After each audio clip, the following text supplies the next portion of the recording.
I started my half sleeve for my grandparents a little over 3 years ago.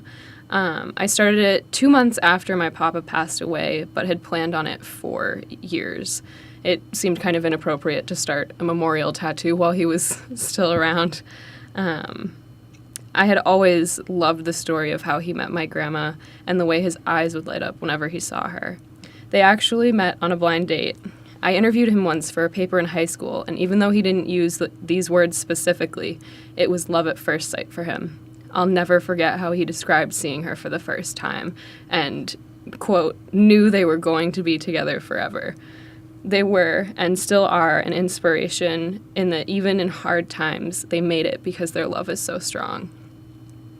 For as long as I can remember, my grandfather would collect and fix up old antique pocket watches. I remember one specifically that he had hanging on display that had a circular top where the watch met the chain, and my tattoo is loosely based on that one. My grandma's favorite flowers are roses, and my grandfather was always spoiling her. Come to find out, her favorite color of roses is also mine, so I plan on getting them colored in peach and pink. I wanted it to look like his name was inscribed on the inside of the pocket watch to honor him and how much he has inspired and supported me. I asked for the watch to show the time as 6:04 because they were married on June 4th. I'll eventually be finishing it at the elbow and plan to include script that says, "True love turns gray but never fades." But all I have done right now is the line work. I'm proud to have him at my side and remember the life that he lived to the fullest. I grew up in a Christian household. I remember accepting the Lord as my personal Savior at the age of 4, as my dad was tucking my brother and I into bed one night. As a family, we used to go to church on Sundays. I was a member of the youth group and went on numerous missions trips. I attended 3 private Christian schools from kindergarten through 10th grade. When I finally hit my junior year of high school, I decided I want to go to public school. Slightly before this, I stopped going to church, and before that, I dropped out of the youth group. As I grew farther and farther away from Christian influences, I found that having a strong relationship with God became harder. I started doing things that I wanted to do. I continued to pray, of course, but still felt distant. The reason I got this tattoo is because I know that no matter what I do in life, God will forgive me. It's a simple reminder that I see any time I look down at my wrist. The nail is meant to represent when Jesus was nailed to the cross, something that, to me, is important to think about when I think about God forgiving me. Having a strong walk with God is something I strive for, but isn't easy for me. Fortunately, this tattoo is a daily reminder that it is possible.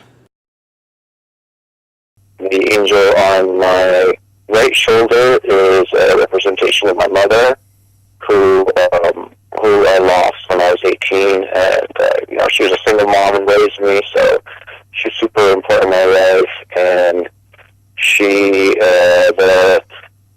the angel is kind of modeled after a statue in Greece, my tattoo artist from, and she's holding a sword that has Farsi in it. Farsi is the Persian language. My father was Persian, and the Farsi says hope, kind of written into the sword. And then the other angel, and that's like, she's like kind of light and has this like cloudy light thing going around her. And then on my other arm, my left arm, I have a darker looking angel. It's more like an archangel. He kind of has almost like bat wings or demon wings. And he also has a sword that has Farsi in it, and the Farsi says strength. And that's a representation of my father. And so between the right side and the left side, there's like a light arm and a dark arm, and my father was had a little bit more darker emotions, and my mom was a little bit more light of a person. So that's the contrast there. And and so for my back piece, it's a little complex, but it goes into the other two. So after my parents passed away, I had to take care of my family. I had to step in and be kind of the caretaker. I always identified with the Greek titan Atlas, who was doomed to carry the world on their shoulders. He was the symbol of burden. I always knew I wanted to get Atlas as a tattoo somewhere on my body. I didn't really know how to complete it. And then when my father passed away, when I was going through his things, I found this big book. And when I say big, I mean like it's like 2 feet tall, the vertical length, and maybe 4 inches thick, so like a tome. And I opened it up. I just opened it up to the natural scene of the book. It was at the middle of the book. It seemed like wherever he had been looking the most, and there was this painting of an angel and a demon, and then like a circular shape, and they're kind of ethereal and wispy, and they're painting each other into existence. And I thought, that's it. That's how to finish my Atlas tattoo. And so the bottom half is Atlas done in a style similar to that Persian artist, Mahmoud Farshane, who did the painting of the angel and the demon. And so sitting on his shoulders is the earth, but the earth is kind of split in two, and on top of the earth, kind of in the heavens, is the angel and the demon. And to me, there's a lot of stuff going on there, a lot of meaning, but it started, with representation of my mother and my father and my right and left arm, and how they brought me different things and created me. They're good and they're bad, both a part of me, and both help to shape me into the person I am. And then, Atlas has his own meaning of like the kind of the nurturer, the caretaker, the person who, holds other people up. And then on top of that kind of comes full circle with the painting of the angel and the demon creating each other, and this kind of idea of the balance of life, the good and the bad, feminine and masculine, the light and the dark, coming together to create our existence. And so we have the right to exist in this world, but it's our responsibility to grow as we move along on our life path.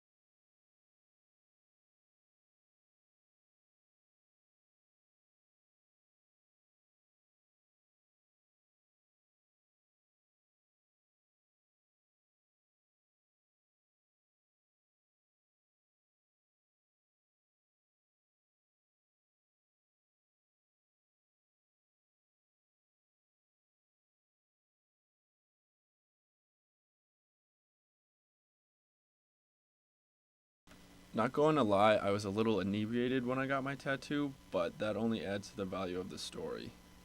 I was hanging out with one of my lifelong friends who was really into the punk scene, and he desperately wanted to do stick and poke tattoos, prison-style tattoos, but he didn't want to do it alone, so I said I would give him one if he would give me one in return.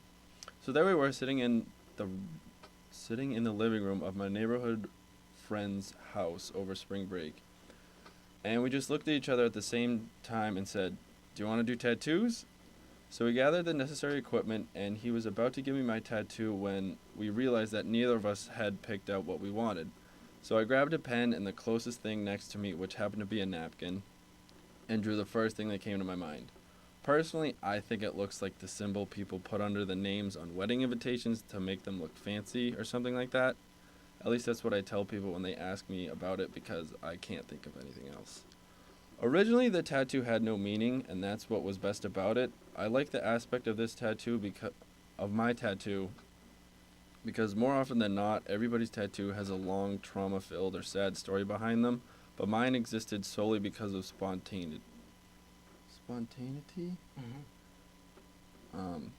This spontaneous nature is now what gives my tattoo meaning.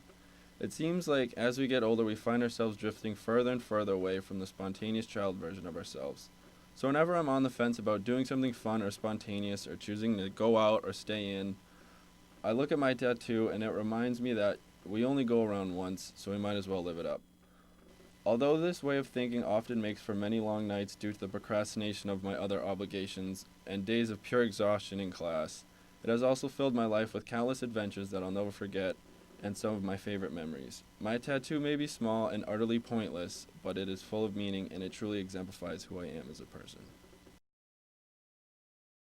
So I've been playing hockey my whole life. Started when I was young, and I've been playing goalie since I started, since the beginning. Never really played any other position. After high school, I played a year of junior hockey as a sort of gateway into college hockey, hoping to take my career to the next level. Unfortunately, after just 1 year of junior hockey, I came to Keene State and had to give up playing the game I love because my knees couldn't handle it anymore. I've had over 10 injuries and 2 surgeries. They took their toll. I've got the scars to prove it. It was time to hang up the skates, and I knew that. So when I came to college, I faced a bit of an identity crisis and fell into a deep depression. It was probably the toughest time of my life, the hardest thing I've ever had to go through. I really didn't know who I was without hockey. My whole life I identified as a hockey player, and that was no longer the case for me, so I had to figure out who I was without hockey in my life for the first time. For a couple of years, I fought this internal battle trying to deal with my depression and find my new identity and figure out who I was. And so finally, in the summer of 2015, I got my tattoo as a permanent reminder that hockey made me the person that I am. It's something I can look at every morning when I wake up and remember that even though I'm no longer playing, hockey will always still be an enormous part of who I am, and no matter what my identity is or will be or how many times it might change, whatever happens, hockey is what made me the person I am today.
Growing up, I was always around nature.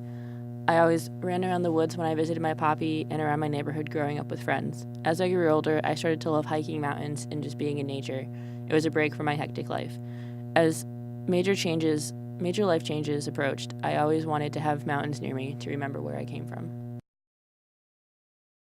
I have always found tattoos to be fascinating and beautiful. When I was little, I always got those stick-on tattoos, the ones that would only last 1 to 2 days. Then I would go to the spray-on ones, and then when I got older, my mom let me do henna tattoos. I was always drawing something on my skin. For the longest time, I knew I wanted a tattoo, but I could never decide on one. I always knew I wanted it to be of my own design. One day, when I was giving my friend a Sharpie tattoo, that design led me to choose the one that I have now. It took many modifications and a lot of retries to get it right. All in all, it took about 1.5 years for me to get this. This tattoo resembles a tree and the abstract aspects of my life. Whenever I felt sad or angry or even confused, I'd always climb to the top of a tree and look out at everything around me. When the wind blew and the trees swayed back and forth, any feeling that I had that was bad was taken away. Every branch I had to climb was different. It was a new obstacle to face to get to the top. Each branch in a tree represents its individuality, and its uniqueness from the others. It's when it grows and changes through time, just like we do. The obstacles we face in life shape us as individuals. That is why I drew each branch to be different in one way or another. If you think about it, in the natural world, no one thing is the same. My tattoo is of a polar bear with a native Northwest Indian design inside of the bear's outline. I chose a polar bear because it's my spirit animal. It resembles strength and courage, but also playfulness. It can be fierce one second, but loving the next. I also really love the cold. The inside is based on a native Northwest design. In Native American culture, the majority of their representations of animals have something called a lifeline. It is an arrow through each animal that represents that everything has a heartbeat and is connected in the world. I wanted to incorporate this into my tattoo because I really like the idea that everything is connected, animals and humans. So going into middle school, my godmother had been diagnosed with a brain tumor. She ended up getting a brain tumor, and around 8th grade, it had turned into brain cancer. They weren't able to kind of really contain it, and the August going into my freshman year of high school, we got the call that she had passed away. So going into that freshman year, I've said right off the bat, my first tattoo is going to be in memory of my godmother. Going into freshman year of college, so about 4 or 5 years after that, I had drawn up just a couple of drawings of how I wanted it, and then this year, so 2 years after that, on my birthday, I ended up going to get it. So there's the Celtic cross with the gray ribbon, the gray being for brain cancer, and it has her initials on it. The Celtic cross really has no significant meaning except for it just kind of really looks cool, and I like the way that it looks. But other than that, the Celtic cross really has no meaning. It was just kind of something that I needed the ribbon to wrap around. I currently have 5 tattoos, all of which mean a great deal to me. My newest and largest piece is on my forearm, which was an addition to a smaller piece that I had gotten done last year. Initially, I had a sun, moon, and a star around my elbow. These 3 small pieces each meant something a little bit different for me, but they became even more meaningful once I added my goddess. I had known for about a year that I wanted a goddess tattoo, and then it wasn't until last semester that I decided not to wait for it anymore, or that I couldn't wait for it anymore. I ended up using it as a healing piece, a piece to commemorate a tragic point in my life, a piece to remind me of my strength. Last semester, I became a survivor of rape. Shortly after, I became to see this goddess symbol everywhere I went. I felt like every single hippie shop that I went into had her somewhere. Slowly, through the images that kept presenting themselves to me, I was able to design this piece for myself. I have her standing on a lotus flower for symbolic purposes. Lotus flowers literally grow out of mud and into beautiful flowers, so the lotus represents my moving past a terrible point and growing from it. I chose to have the petals look more like daisy petals than lotus petals because of a woman that I used to be very close with. Her favorite flower and my mom's favorite flower is the daisy. The goddess has her hands raised holding the moon, representative of my personal moon cycle, my feminine power and energy, and my overall connection to the moon. On her left arm is a vine twisting up to represent my connection to nature and as a reminder to stay rooted. The spiral on her stomach is actually a symbol of fertility or of feminine abilities and strength. I chose to add the spirals as her breasts to add even more femininity towards her. I got this tattoo 2 months after my rape, and it provided me with a great deal of closure, and now I see it every day, and I'm reminded of my strength and beauty. I'm also reminded of the things in which humans are capable of doing, both good and bad. In 2015, my family dealt with multiple hardships such as unemployment, a loss of 2 grandparents, a loss of an uncle, and many other struggles that come with your world being flipped upside down. My brother and I have always been close. He's 4 years older than I am, and he's always been such a big influence on my life. His first impact on me was when I was in middle school with music. Since then, we've always bonded over our love for pop punk and alternative rock. After leaving my mom in Cape Cod with my sick grandparents, my brother and I were driving back and we were listening to one of our favorite bands, A Day to Remember. A few short months later, my brother and I both got "It's in the Hardest Times We Grow the Most" tattooed on our left rib cage from the song "I Remember" by A Day to Remember. Our hardships have made us grow as individuals, but also as a family, and we will continue to do so. My brother and I's tattoos are daily reminders of that.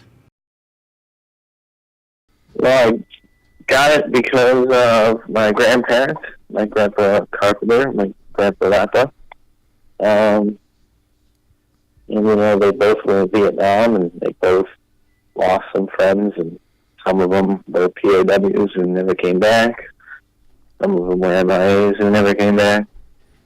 And, they always taught me that everybody else who's gone to war for America got a hearty thank you and a parade, and they got, spit on and called names and stuff, and, I just don't want anyone who's still alive to think that they're forgotten, and, it's another way of me honoring both my grandparents who have passed at this point, and I even put my grandfather's ashes in his name on my chest, because, I just want to be close to them, and, it's got a lot of meaning for me that they're not forgotten. The POWs are not forgotten. They went, and nobody should be forgotten for it. I was 18 when I got this tattoo. You could say I was spunky at that age and just starting to discover myself, and also starting to realize most of my choices throughout my teen years have been heavily influenced by others. As my high school years were coming to an end, along with my dance career, I desperately wanted to find my life's purpose. I had no idea who I was outside of dance, which resulted in me spending hours researching different colleges, majors, and careers. It seemed that every day I had a different career path picked out, and I would always be certain that it was the right one for me. The only thing I did know for sure was that I wanted to help people, but figuring out how was much more complex than I had originally imagined. When I told my English teacher in high school that I didn't have a major picked out yet, he told me that I would be a killer journalist. Journalism was something I had never considered because I convinced myself I wouldn't be a strong enough writer, reporter, or investigator. Self-doubt was something I had mastered. The conversation, however, changed my mindset completely. I researched schools and programs and started intensely reading other journalists' work. I was accepted into every journalism program I applied to and ended up picking a school that was transformed me. A lot of the person that I had been until that day was morphed by what others wanted me to be, and I now understood I had never really had a voice of my own. I got this tattoo as a reminder to myself to follow my passions, not let others change me, and most importantly, to speak my mind.